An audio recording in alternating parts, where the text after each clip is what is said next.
You made it. Oh, hell yeah. Man, look at this box. Look at this. Look at this guy. Yes, sir. Well, boys, what tools for you guys this afternoon? Starting off, we do have your 3/8 and 1/2 inch stubby impacts.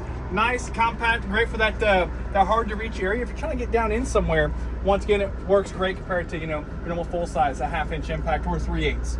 Next to it, you've also you got your 3/8 hand ratchet, soft grips and no grips. You buy a 3/8 ratchet, you're gonna be getting a beach towel with it, absolutely free. Every year they're different, and this is gonna be 2026s. Next to you've also got all your different air hammer bits. You've got your punch and chisel sets from roll pin punches. Tallest, you've also got your tapered punches, chisels, and your standard punches there. You've also got your 7-piece set there in the back. You've also got 1/4 inch digital torque wrenches, which run to 15 inch pounds up to 300 inch pounds.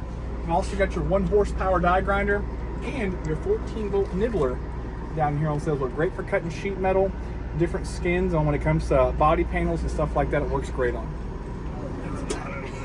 What can we do for you boys today? Whoa, what's going on in here? Hey, I got an extra towel for you. Couple ones are. Damn, that's a Sozo. I'm gonna tell you something, I'm gonna let you down. I'm gonna tell you. Man, that's nice. Reciprocating saw. Yeah, reciprocating saw.